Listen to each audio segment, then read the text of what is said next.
Okay, great. Thank you for joining us. Should we begin? Hello everyone, welcome. My name's Alex James. I'm senior producer here at Farnham Maltings. For those of you that are joining us who don't know, Caravan is Farnham Maltings' international strand of work. So it comprises the showcase and training and lots of other partnership working that Hannah will talk about later. I lead on coordinating the showcase, so I'm going to talk you through that.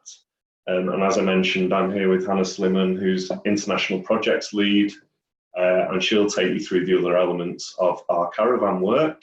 But first, some housekeeping. Thank you for joining us today. This is the first webinar we've ever done, so thank you for joining us to start this journey. And please forgive us if it all goes horribly pear-shaped. We will follow up with you afterwards if it does. So I'm going to just go through the schedule for today. So Alex is going to do a little overview of the Caravan Showcase. Then Andy Field, artist who was part of the 2016 Showcase, is going to talk a little bit about his experience. And then I'm going to go through the year-round caravan programme, and then we'll take some questions. If you've not used Zoom before, there are two ways for you to ask questions. One is by raising your hand, and then we can turn your audio on and you can ask that question live, or you can use the Q&A button that's along the panel at the bottom to type your question, and then we can answer it afterwards. Just to let you know that we're recording this session, so if you would like your voice to be on the recording, then great, and if you would prefer not to, then I would use the typing option. Great, Alex. So first of all, just to talk through the Caravan Showcase. Some of you will be aware of it. The submissions for applications to next year's Showcase close in just over a fortnight. Caravan's a showcase of work by England-based artists. It happens over 3 days, so next year it will be the 10th to the 12th of May. And it's presented as part of and in partnership with Brighton Festival, and also in partnership with the British Council and supported by Arts Council England. As well as performances, there's a chance to pitch for your work and also for residencies and other types of partnership and collaboration, and networking opportunities like a lunch and a dinner, and I think at the last showcase it was called a soiree.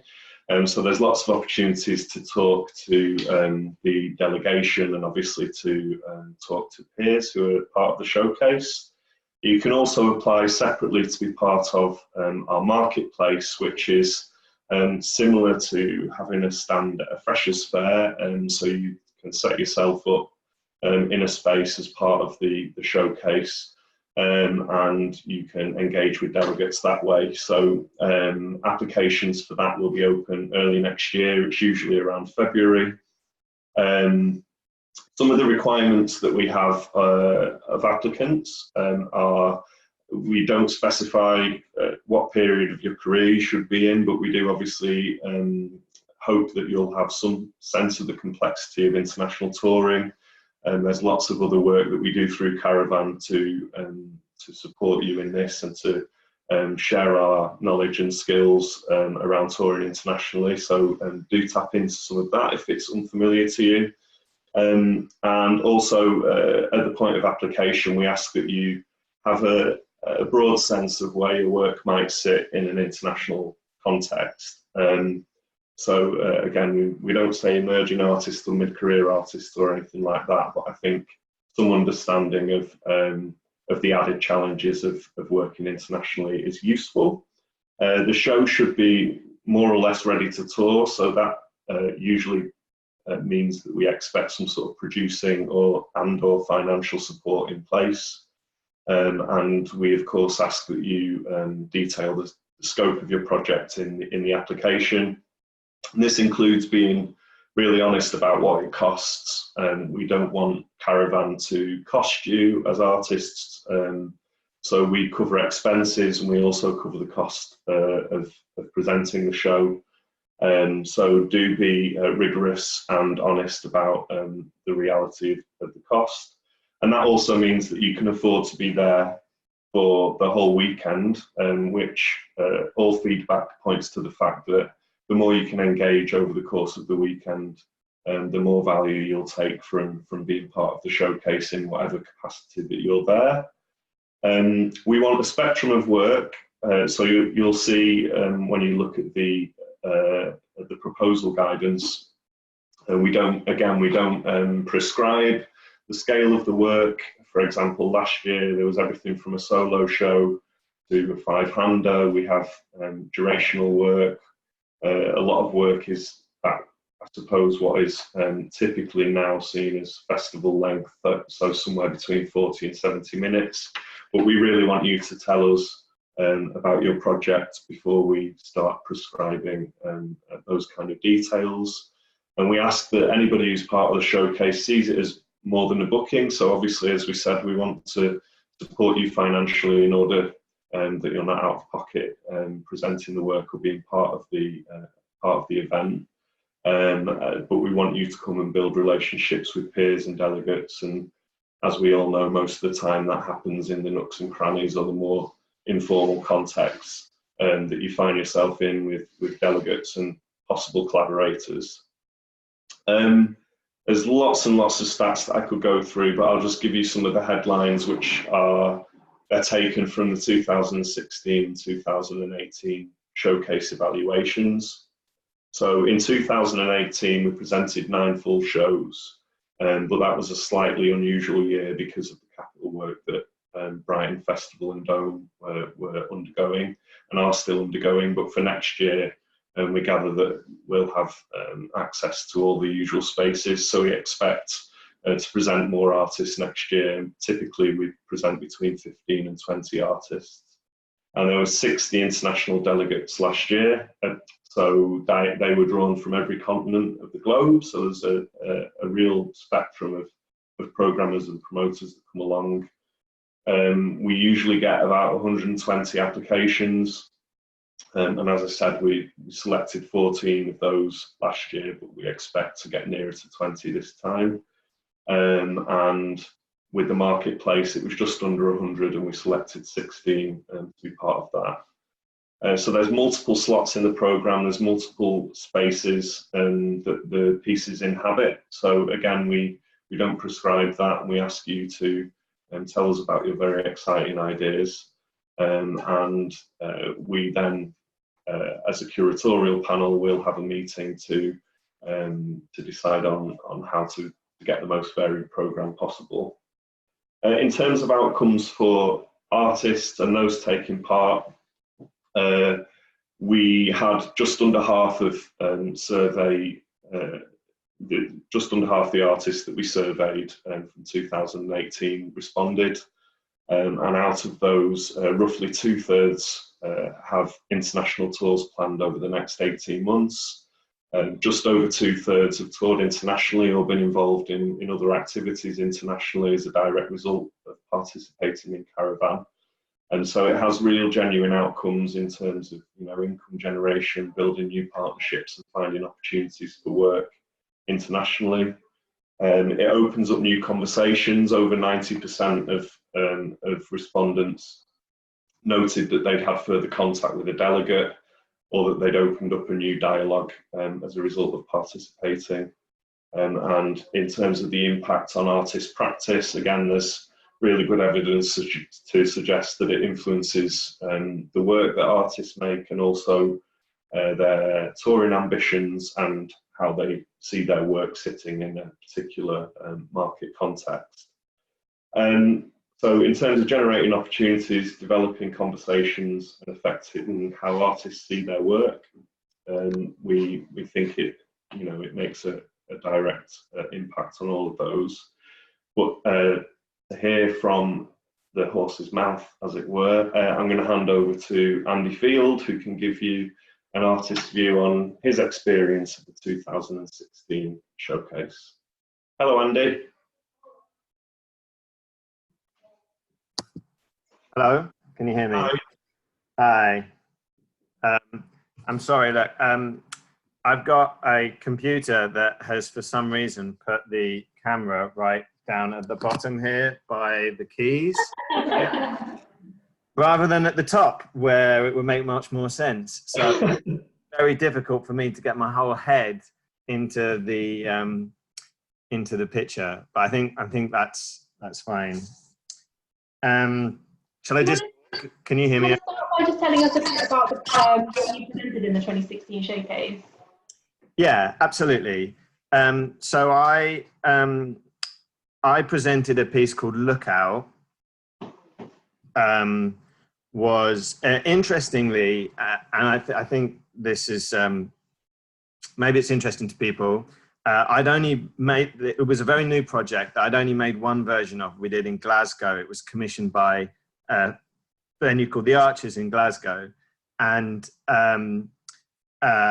so we'd only done it once, but I proposed it to Caravan, and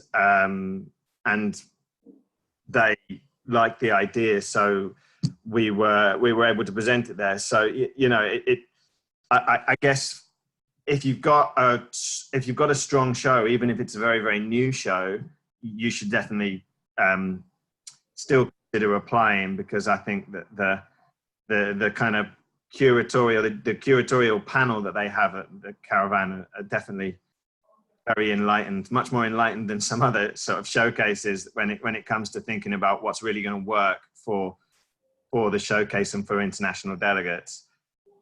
So Lookout is quite an unusual piece. It's a one-to-one performance for one adult audience member and one child performer that takes place in a site-specific location somewhere high up above the city. The audience member and the child look out on the city together, and they imagine what that city, what that view will look like at various points in the future. We work with between 10 and 16 local children each place that we do the performance, and they perform together over the course of like a weekend or a couple of weekends. Is it worth just saying that there's a development period before the show, before the performance, that the Caravan also there was no different as part of the showcase than any other show? Yes, yeah, that's right. Yeah, so the show was commissioned by the Arches in Glasgow, and then we applied to Caravan alongside and included Caravan in a sort of a tour that we were doing of Lookout, but a bit on a small scale, with versions of it in Bristol and Manchester and Cambridge. The show takes us about 2 weeks to make, and Caravan helped us to get in touch with a local school, a local primary school in Brighton, and we worked with that local primary school to make the show, not in the kind of immediate 2 weeks prior to the project, but kind of over over a couple of months. We went once or twice a week down to work with the kids in that primary school. Actually, over the time of with the support of Caravan, I think with Gary and Andrew's advice, we actually kind of helped shape the way that project would be made internationally. So as Alex says, it's like working with Caravan, what you get is much more than just an opportunity to show your work, but you get to think about how you're creating a compelling package, for want of a better phrase, for international promoters. I mean, especially for a piece like this, which is site-specific, which is interactive, which is participatory, which is on a relatively small scale in terms of the audience numbers that you're going to get. We needed to find a way that we could make that both feasible and compelling to international programmers. I'm just going to hop in and say that Gary and Andrew are Gary Hills and Andrew, who are the Caravan Showcase mentors. Everybody selected for the Caravan Showcase received mentoring sessions from one or both of them. And as Andy says, they work with you to think about your offer, how it can be communicated, what's the best package for the international market. Yeah, and they're really, really experienced. I mean, we had a great conversation with Gary where he helped us to understand what we would need to charge for this project to make it feasible. He's really great. He's no nonsense in sort of saying, look, this is the amount that you're going to have to charge for this project. Anything less than that is essentially vanity touring, where you're kind of funding the touring yourself for your own ego. Like, if you're going to do this sustainably, this is how much you need to charge. And actually having the confidence to go and charge that and know that people will pay that amount. I think one of the big things that I've noticed in going from making work in the UK to making work internationally is the fees operate on a completely different scale. And one of the great things about Caravan is helping you to the support they give you to know that you're able to make the most of the opportunity that the showcase affords to you, that you are well placed to charge the right amount, to know how much you can charge for your work, so that you can make that not just like an exciting thing that you do once or twice, but a sustainable part of your practice going forward. And so we did the show at Caravan. It went really well. I think it was a very sunny weekend, which definitely helped with an outdoor show. Helped people think fondly of it. But directly off the back of Caravan, like from programmers who came to the showcase and then booked the show, we got to go to. We went to New Zealand. We went to Cairo. We went to Shanghai. We went to Brazil eventually last December, again with some support from Caravan along the way. So, you know, it really, I've never been in a showcase or any kind of program like this that was as effective in sort of getting international bookings, and in really transforming exactly as Alex said, in like it's really transformed my practice. It's transformed the way I think about my work. It's transformed the sort of the scale and the profile of my work. I think before this project, before doing Caravan, I think I was, if people knew who I was at all, it was for being the co-director of Forest Fringe, and they really didn't know my work very much at all. And certainly on an international scale, and Caravan has really transformed that. It's been genuinely, and the thing about the thing about starting to make this kind of work and present it internationally is that once you've done it a few times, that the momentum can really build. So from those first gigs Caravan was really the catalyst for us in being able to sort of present this project internationally. And since then, it's just grown and grown. And I think that's only because of the kind of because of the sort of step up that Caravan enabled us to achieve. So we've really been touring Lookout really solidly for the last 3 years now internationally. We just got back from Lisbon a couple of weeks before that. We were in Beijing. We're going to Milan in October, and then back to New Zealand again, and Japan next year and onwards, which sounds really braggy, but it is just to make clear that if approached in the right way, and if you have the right project, Caravan is one of the few opportunities that I mean, I've been around for quite a long time now, and it's one of the few opportunities that I genuinely believe can be really transformative for your practice.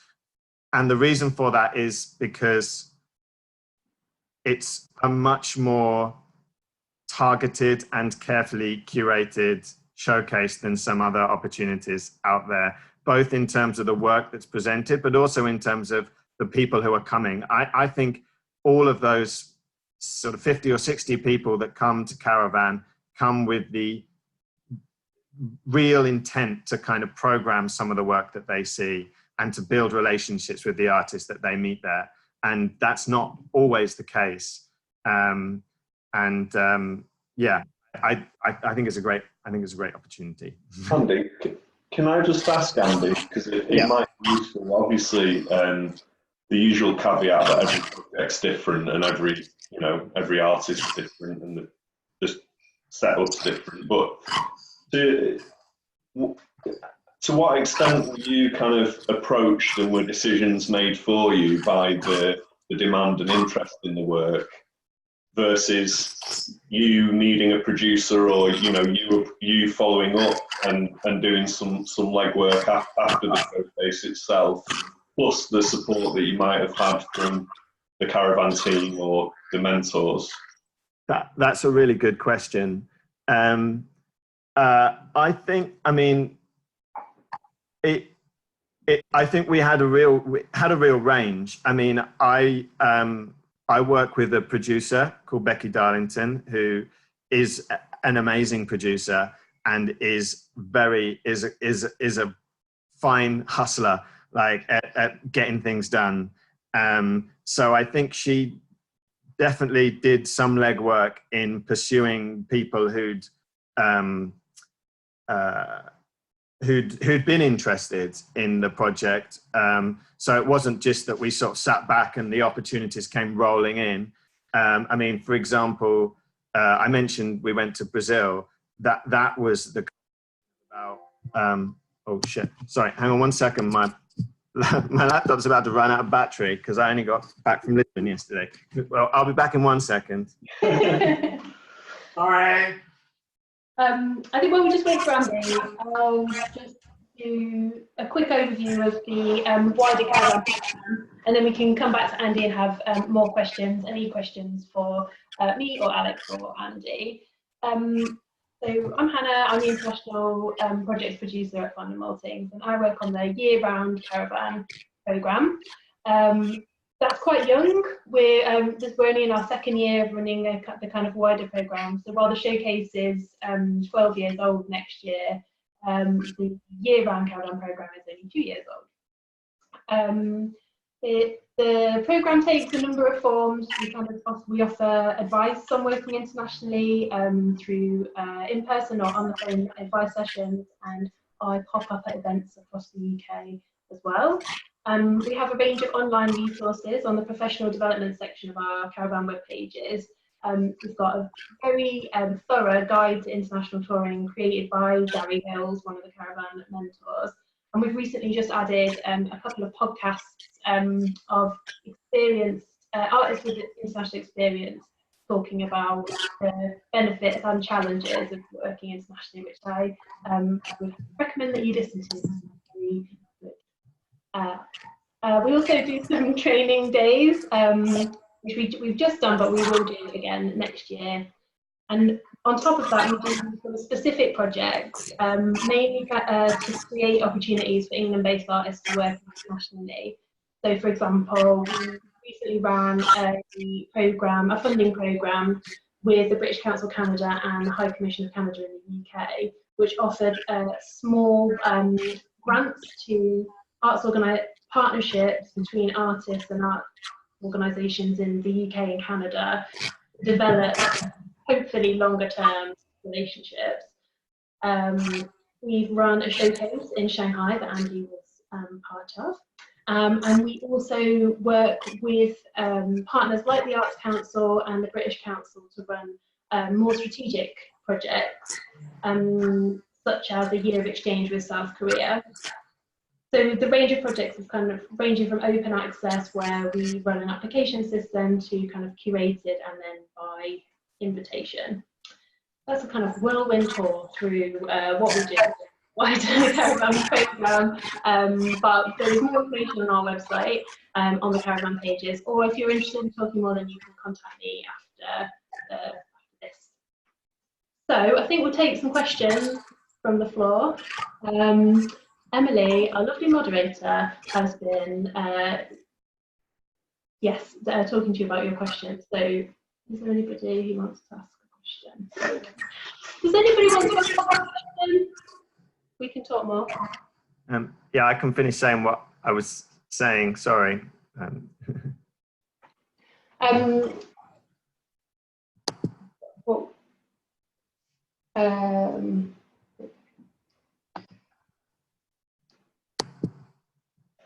Cool. No. You've got a couple of questions, but Andy, can you remember where you were? Yeah, I can kind of carry on for a bit while people compose their questions, if that's helpful. Please. So yeah, to give you a bit of as I said, in terms of how we pursued those opportunities following Caravan, it was a real range. In Brazil, for example, that took nearly over 2 years of work to get to the point where we actually went there. That involved some support from Caravan. It involved working with Stephen Brett, who's at the British Council, very closely. It involved actually Becky and I having to apply for some funding in this country to help get us over there, because the Brazilian the arts there are really struggling at the moment. So that required a lot of effort on our part to get there, but the spark had been the fact that the programmer there saw it at Caravan and really liked the project. On the other end of things, we the festival in Cairo, we had one meeting. The guy who was the director of that festival got in touch after the showcase. We had one meeting with him, and at that meeting, like, it was all confirmed, and we were going to Cairo, which was wild. And then with Shanghai, as Hannah mentioned, that was sort of that was where we were invited by Caravan to go there to present the project in Shanghai, and that was great because then there was a programmer who saw it in Shanghai from Beijing, and that's how we ended up going to Beijing. And then in Beijing, we met another programmer who's potentially interested in taking it to another Chinese city. So that's kind of how it, one thing can lead to another thing, can lead to another thing. But yeah, Caravan was definitely, I mean, one of the great things that Gavin and Hannah were really useful whenever an international opportunity came up for Lookout and we were trying to figure out how to make it work. We always knew that we could go to them and say, this is what we're trying to do. And even if they weren't able to help, they were always there to try and sort of make the most of that interest, I suppose. Thanks, Andy. That's brilliant. I've got a couple of questions. I think both of these are for you, Alex. So I'm just going to read them out, and then Alex, you can answer them. In terms of costs, do you cover re-rehearsal costs as well as the costs of being there for the showcase? So we don't cover re-rehearsal costs. I would say, as with most things, there are, I suppose, exceptions or some versions to the rules. So, for example, like the project that Andy's talking about requires that you make it anew, if you like, in each location, because Lookout works with local young people. So we would support a project where, for example, you're working with a local community or something similar, and we would support you through that process. As Andy said, it took a fortnight to get to the point of presenting the work with Lookout. So we we would consider projects that include that kind of process, but we wouldn't cover the costs of re-rehearsal in a sort of typical sense. This, The second question is, do you need to be entirely knowledgeable about all international markets and to know exactly where your work might fit?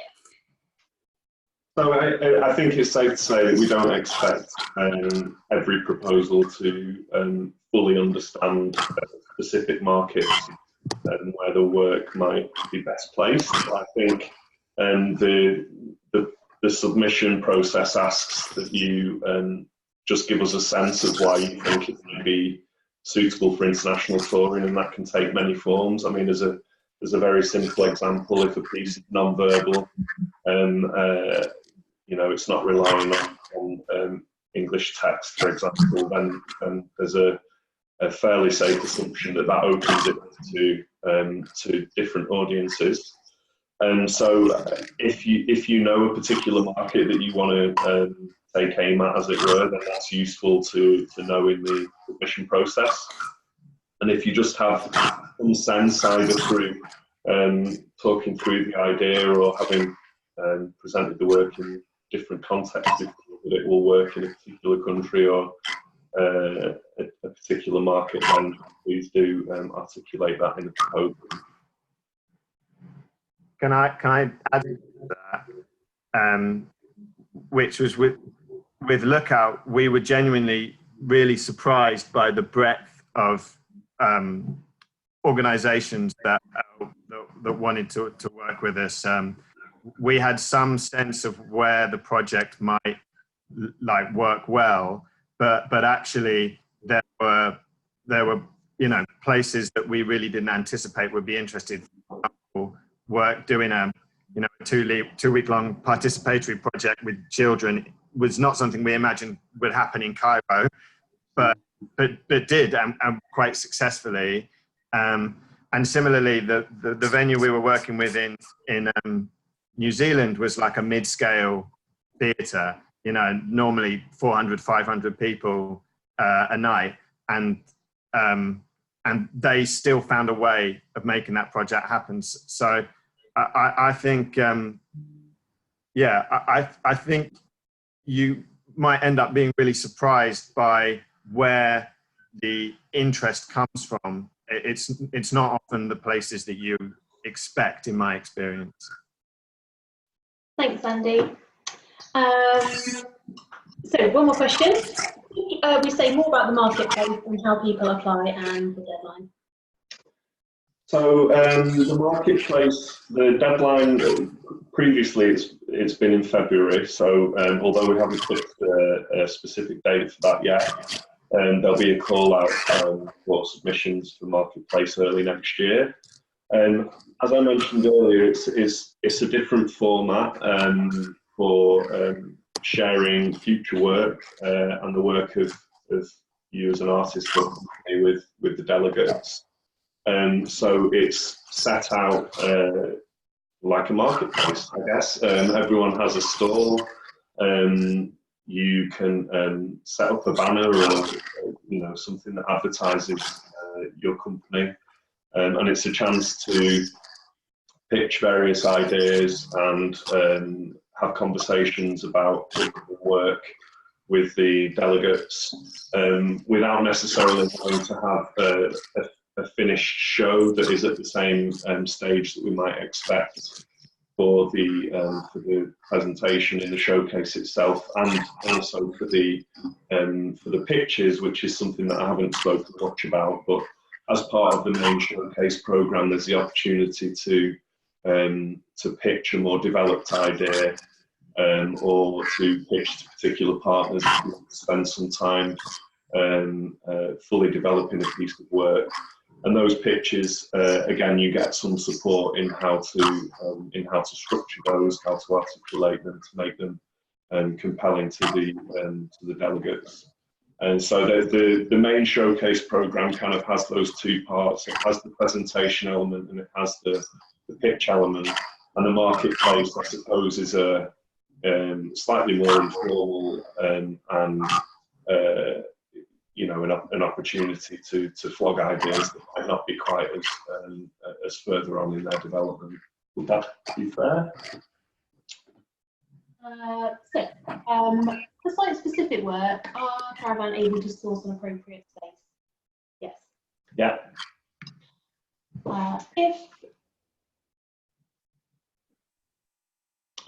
So if you are doing a site-specific performance, is it a good idea to have a site in mind, or would it be negotiated? Yes, you could propose a site, but I think it would be something that would be in discussion with the curatorial panel and Brighton Festival. Is that what happened with you, Andy? Yeah, we met with I can't remember the name. Someone was working with Caravan who was based in Brighton, so had more knowledge of the area than we did. I mean, with Lookout, it's very broad. We just need somewhere high up that has a good view, and she already had a place in mind, and yeah, Caravan were very good at sorting that for us, and the space worked very well. And obviously, we work in partnership with Brighton Festival, so they they feed into that process as well. And I think it's fair to say that the more you have a sense of something, the better to include it in the proposal. But something like a site-specific performance is useful, as you would probably include anyway, to talk about the sort of size of the room or the space that you might need. And then that gives us, a lead to go on in terms of where we might see it as sitting. I think being a little bit flexible is also helpful as well. This next question is particularly hard. In your experience, what makes shows particularly good fit for international touring as opposed to UK touring? Wow. I'll let you go first on that. I think that's a really difficult question to answer. What's appealing in one country is maybe less appealing in a different country. People have and programmers have different tastes as well. I think there's something about translation. I don't mean in terms of language, but in terms of maybe kind of theme or sentiment. Something that was very specifically about the English experience might be difficult to translate to another country. But then shows that concentrate on that do tour internationally. I think that's a really hard question to answer. Yes, you have thoughts. Please take me. I think one thing that's really important is distinctiveness.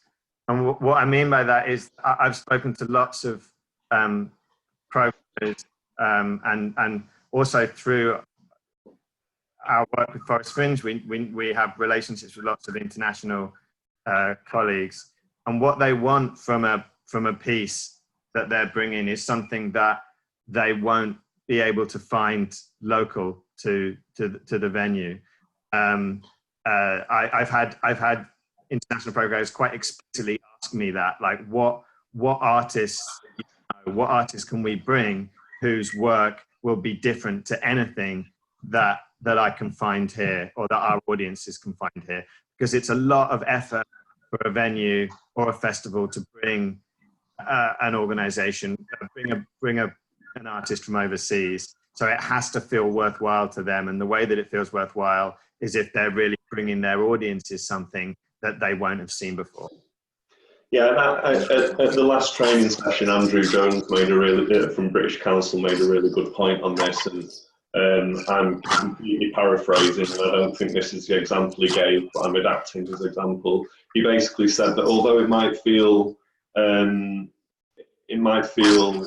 like a natural thing to say, take a piece of Brechtian work to Germany, that's the last thing that they want, because that's something that they've already been exporting and being experts in for a long time. So even, the most obvious sort of connection between two cultures or between two areas of practice isn't necessarily the one that you should pursue. And as Andy says, it's far more interesting to those programmers to have something distinctive that they're not going to come across in the theatre up the road, for example. Excellent point. Priorities for work we select. So again, I think it's fair to say that we want a spectrum, we want a varied programme.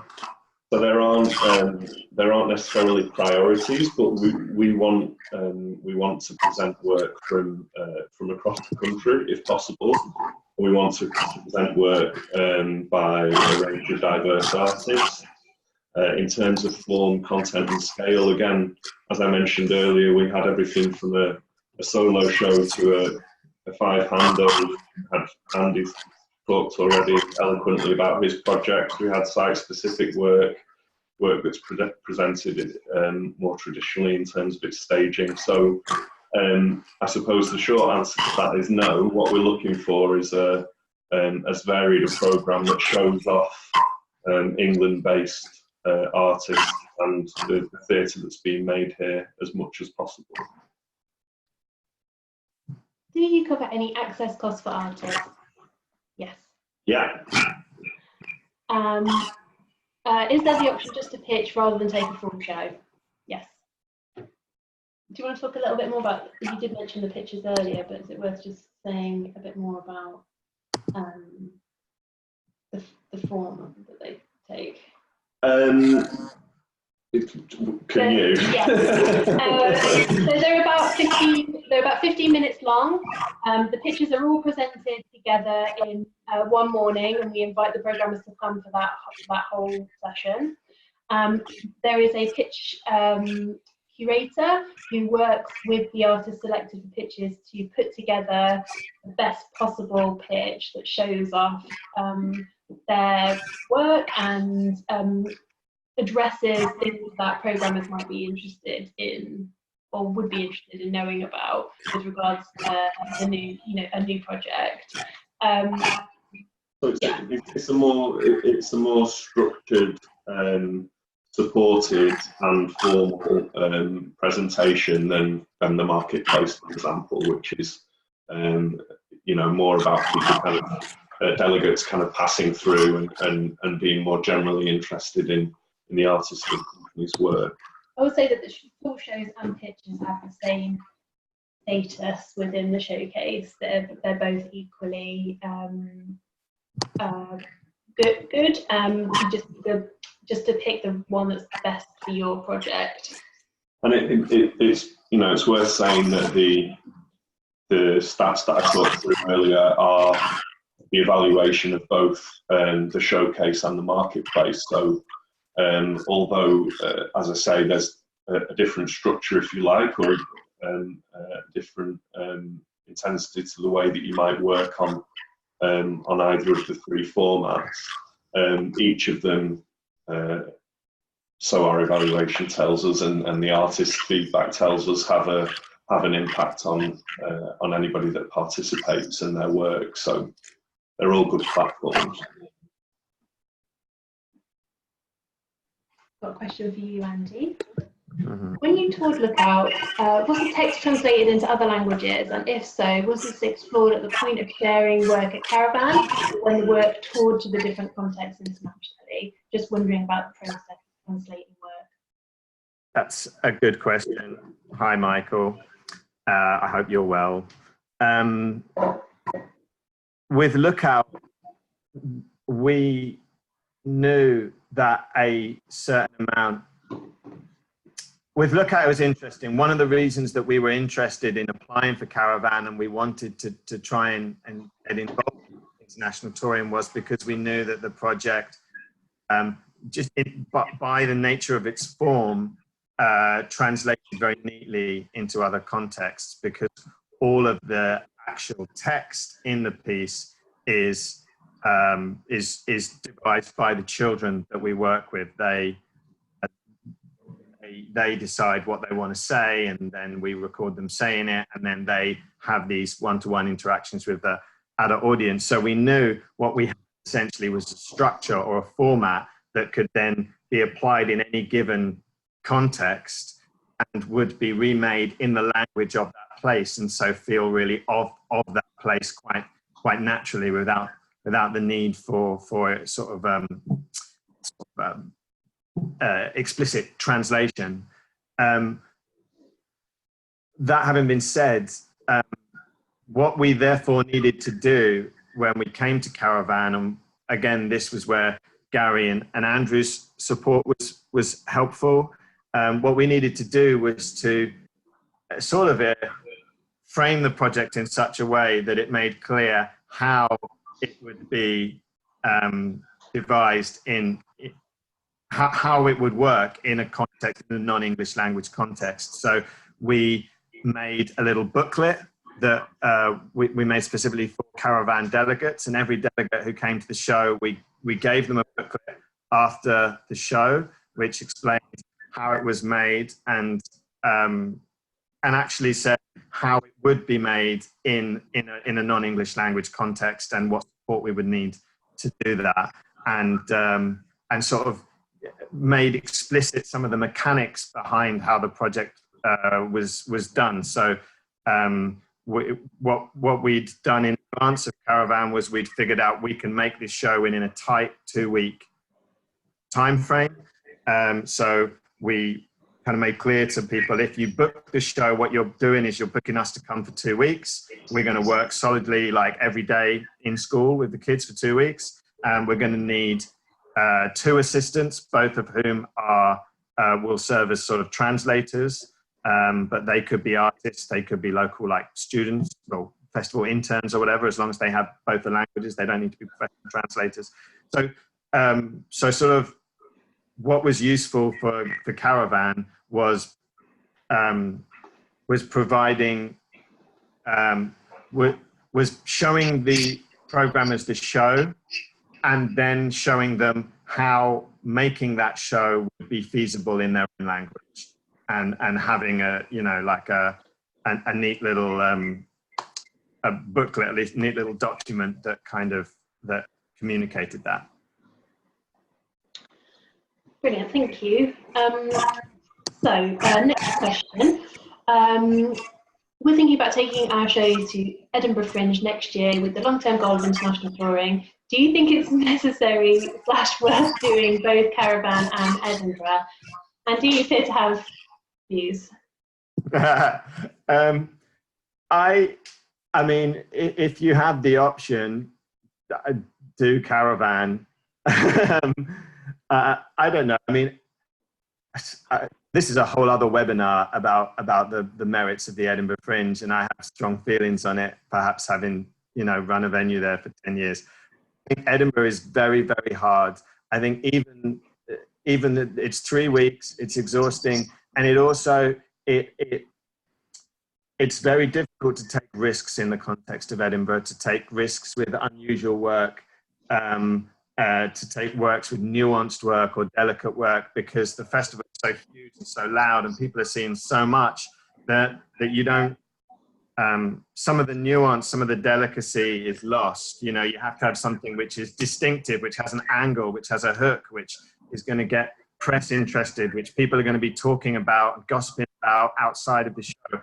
Has to work every day for 3 weeks, and you have to be able to do it every day for 3 weeks. And even then, you know, 1 or 2 things don't go your way. You get one bad review. You get a bad review first, and then all your good reviews, you know, a week later, that could ruin you know, it's, I just think it's a very exhausting and can be, I know the festival are doing a lot to try and improve it, but it can still be a very exploitative environment. And I think for Lookout, there was never an option. There never has been an option of doing it in Edinburgh. There wasn't even an option of doing it at the British Council Showcase because of the number of shows that they would have required us to do doesn't fit with a project where you're working with young people in the way we're working with them. And yet, I think the success of the project over the last 3 years has evidenced the fact that there clearly is an audience for it. There clearly is a market for it internationally. And what I mean, I know I'm sounding like I'm banging the Caravan drum, but one of the things that I think is so great about Caravan is that they were able to recognize that and to be able to create the conditions to enable that project to be presented within a showcase environment. And that's what's great about Caravan, is that they will find a way of making your project work rather than your project having to work within the kind of constraints that a festival like Edinburgh demands of you. And I think for that reason, it's a much better place to try and do your work than Edinburgh. The only thing that I would add to that is that we guarantee there will be between 50 and 60 international programmers coming to see your show in Caravan, and that without being part of something like the British Council Showcase in Edinburgh, that's not something that is necessarily true of performing there. Just to very, very shortly, the thing I always say to people when they say I'm thinking of taking a show to Edinburgh is to write down a list of all the reasons why you want to go to Edinburgh, and then go down that list one by one and see if there are other ways that you can do those things. And if you can find other ways of doing all the things on that list that are less exhausting emotionally and financially than Edinburgh, then you should do it. If you can't, then go to Edinburgh and have a great time, and good luck doing it, because it can be amazing. Great, thank you. So we're just going to take one last question. One playwright. When you say the show should be tour ready and have financial support in place, can you clarify what this means? Yeah, so I suppose for the showcase itself, it just means that the show needs to be made. It can't be something that will take another 2 or 3 years of development if you want to enter it for this showcase. And in terms of financial support, I suppose that should be financial and or producing support, as I mentioned earlier, because it's more about having some sort of support or infrastructure in place to help you capitalise on the showcase and the other activities that are part of the weekend. So it's really about having something that you can that you can exploit to the best of your ability, having put it in front of 60 people who might be interested in the work itself. And as Andy alluded to, I think if you're able to make this part of for example, a wider tour, or and to put it together with another presenting opportunity, then that brings with it a raft of other benefits as well. And so it's really just about not wanting to present a piece that is sort of too much in its infancy. Would you agree or add anything? Definitely. I think the only other thing to add would be around the sort of financial support, is that if the show is still it's not been made and it's dependent on getting Arts Council funding, for example, it's hard for us to commit to programming at the point when we need to do that if it's not ready. I hope that helps. Great. Okay, I think we're gonna have to finish there, I think. Thank you so much for joining us, Andy. Thanks, Andy. Absolutely brilliant. And thanks, everyone. And thank you, everybody. Good luck. Right. Right. Thank you very much. Bye-bye. Bye-bye. Bye.